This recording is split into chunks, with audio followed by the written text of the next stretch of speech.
Hey guys, welcome back to the channel. Today we have got a different video.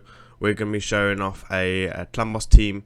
I do recommend you stick around and I'm going to go through all the builds, etc. Let's get into it.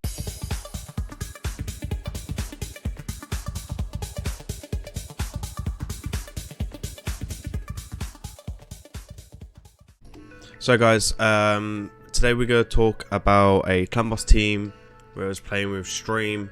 On the stream in my Twitch channel, and we're just going to go over a recap of a very popular clan boss team, and that is the Sepulchre Sentinel 4-3 team.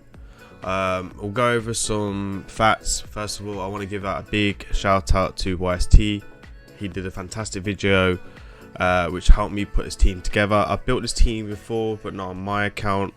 It's kind of nice to get it done on my account to see what we could do. I will link his videos down in the description. There's two different types of videos that he gets. Do recommend you go drop him a sub on his YouTube channel as well. He's a fantastic content creator, and also give him a follow on Twitch. I will link both of them down in the comments as well.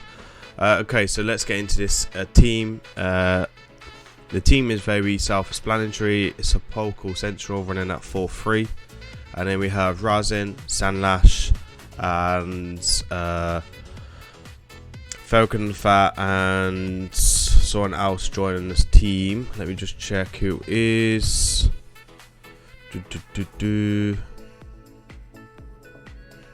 Sandlash.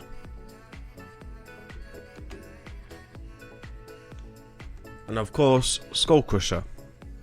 How can I forget that one? So the basic idea is to, with only one legendary, is a cool team to run. If you have these available, definitely would go for it. There is certain ways that you can swap out different champions as well.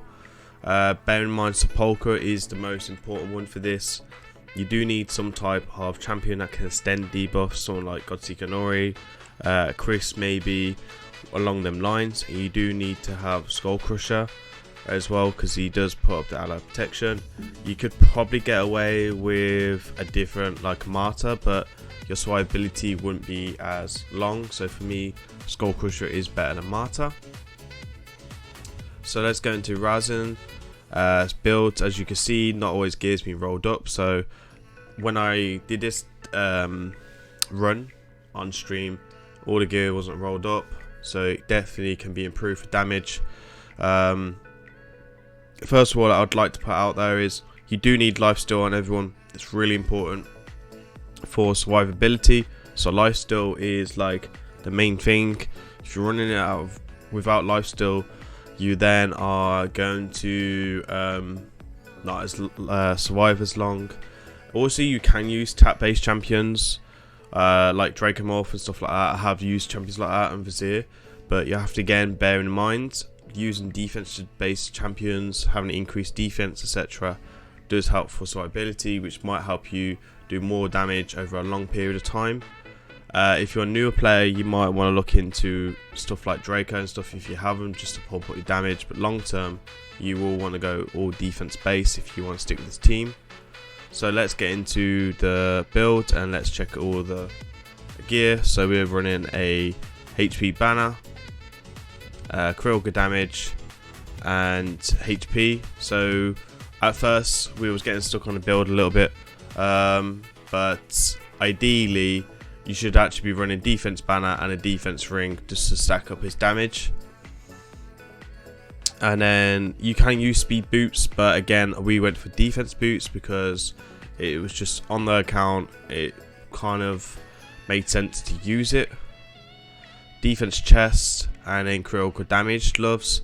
Now again, you can go critical rate or you can go defense gloves depending on what gear you've got available. I do have critical damage gloves available, which kind of gives me all the stats I want.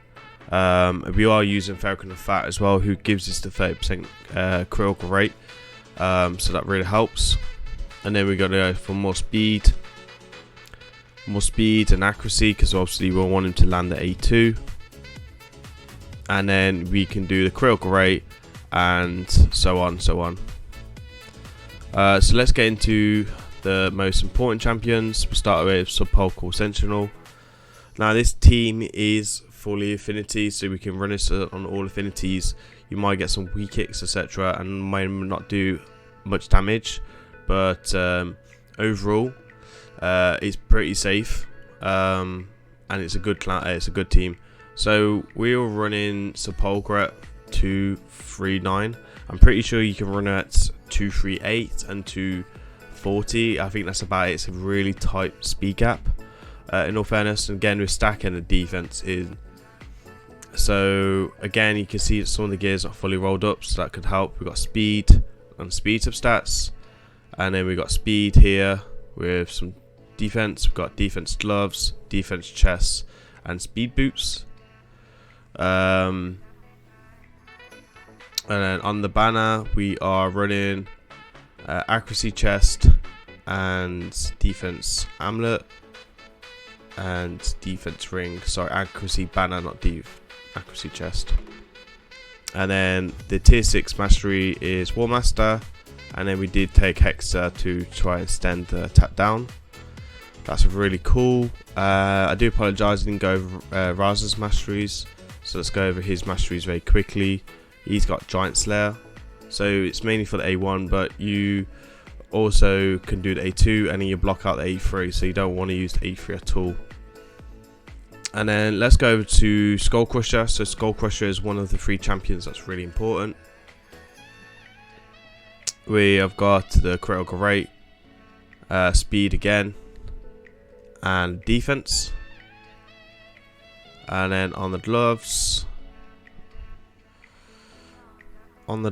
we have defense gloves, defense chest, and speed boots. And what we've got here, we've got defense, defense, and defense. And on the speed, we got 191. So 191 is like a fast counter attack setup. There is a different speed tune out there as well. And then we've got 5k defense. So I just want to show you Raz's speed. Forgot this to show you speed as well. We will get at some point today. 175. I'm pretty sure it could be between 175 to 177. It's a bit of tight for speeds for sure. But with like 177, it's easier to get the defense boots right, which helps you for survivability and damage.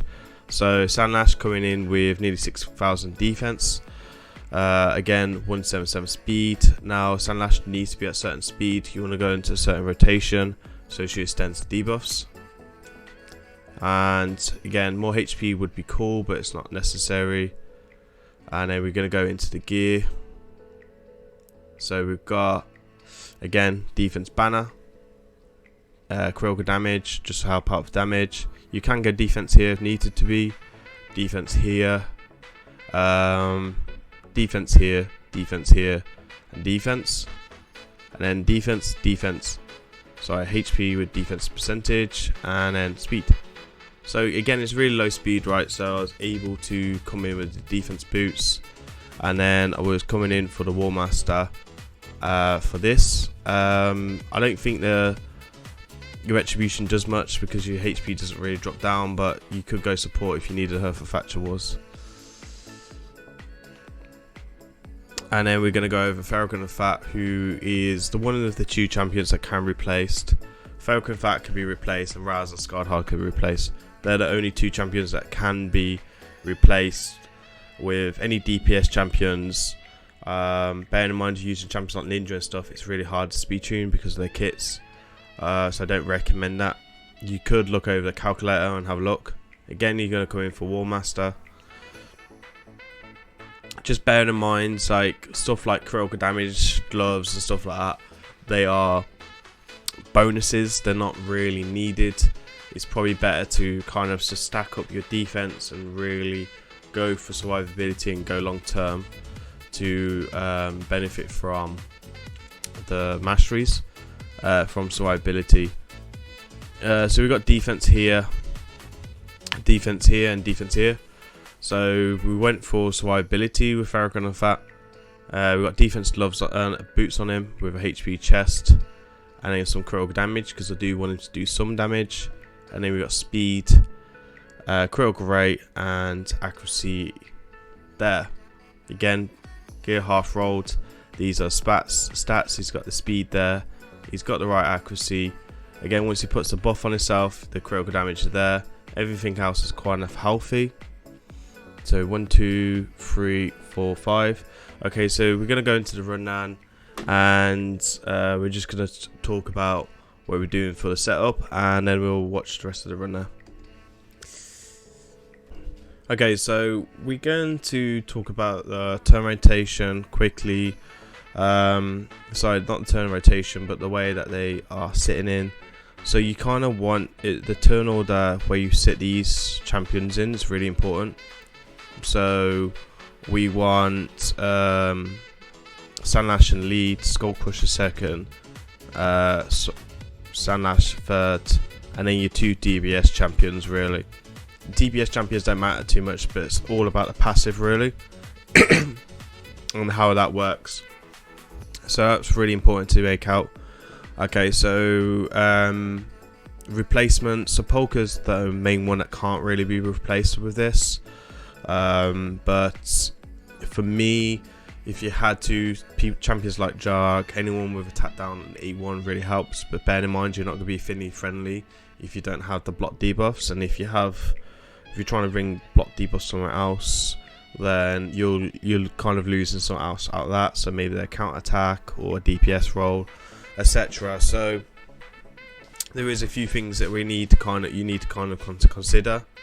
So for me, she's kind of the only one that is irreplaceable at the moment. Skullcrusher is another champion that's probably a little bit irreplaceable, just because he is a counter attack and puts up the ally detection, and Unkillable himself, which is kind of really cool, and that helps take a bit more damage.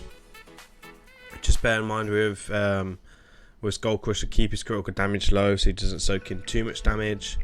And yeah, for me, that they're the main two that can't really be replaced that well. But you can use Martyr. Just bear in mind, you're probably not going to stay alive that as long as you want to do. And maybe Valkyrie could work in that situation, but again, you're not unkillable, so it really depends on how big your shields are. Sandlash Survivor is pretty easy replaced. There's a lot of champions out there now do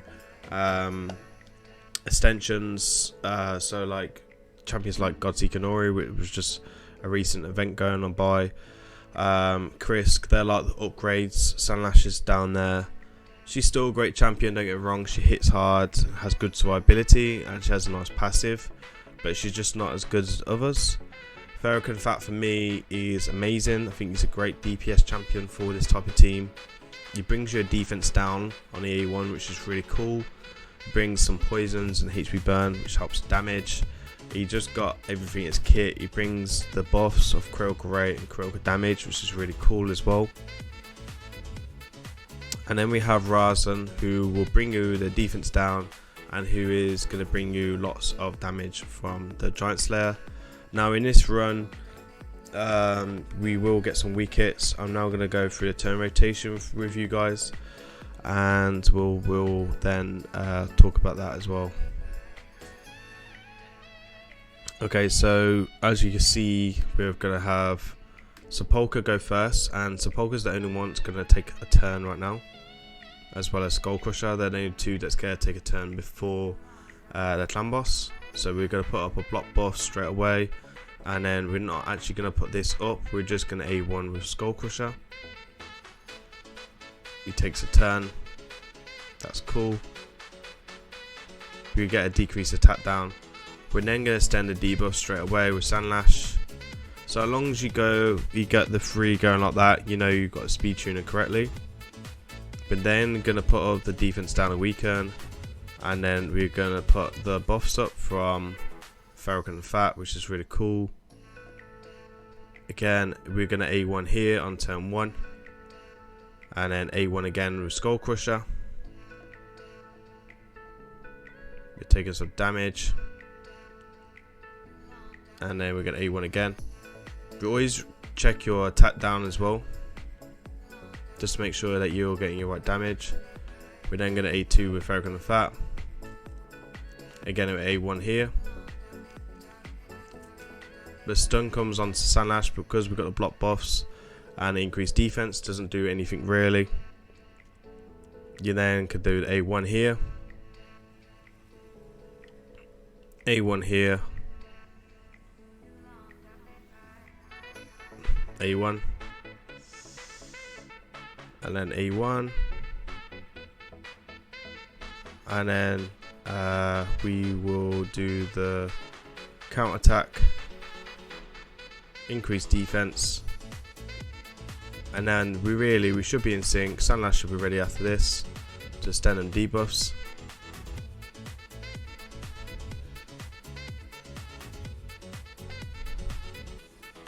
Stand, and then we hit auto from there, and then it's just watching the damage come in and see what we can do, and hopefully we just get some big damage in and see where we go from there. Okay, cool. So that's it really. I am going to turn off the cam. I'm going to let this run, and I'll see you guys on the end. And we'll take a look from there.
So this run, I believe, is now coming up to the end. As you can see, we've done 31 million really without rolling Razan's Guild, just giving her like a rework a little bit. Good team, solid team. easy 3-key Ultra Nightmare, easy 2-key Ultra Nightmare if the gear is rolled up, and if you got more survivability, easy. So for this, these two will probably carry on a little bit longer, and there it is, nearly 32 mil, hardly any gear. Yeah, so gear can still be rolled. Ferrocon Fat bringing in 4.7, weak affinity for him. Sandlash bringing in 5.1, weak affinity for her. Sandlash did do a lot more damage on Force. We did with 30 mil, we did more damage. Ryzen coming in with a healthy 10.5, and who says Ryzen can't hit? Skull Crusher coming in with 4.5, not bad, and then Sepulchre Central coming in with a 6.9. Overall, this is a decent Lamos team. We've already spoke about substitutes and who you can use, etc. I hope you guys like this video. Please let me know in the comments if you'd like me to do any more different clan boss teams. Definitely gonna be looking at a few more champions within this certain team that we can try and help us with improve some damage. Yeah, and please remember to like, comment and subscribe. Really does help support the channel and help me do what I do daily, which is making more YouTube content to try and help the community. Again, big thank you out for the YST for the great videos. I will put both videos down in there. If you guys would like any help in clan boss, or you're struggling, go and check out my Twitch channel at Grim Reaper TV Raids. We do a lot of count takeovers, gear cleanses. If you definitely want to learn a thing or two, definitely things getting there. And we do a lot of arena as well, in like area in takeovers as well, so it's also worth a shout. Until then, I'll see you guys, and have a good weekend.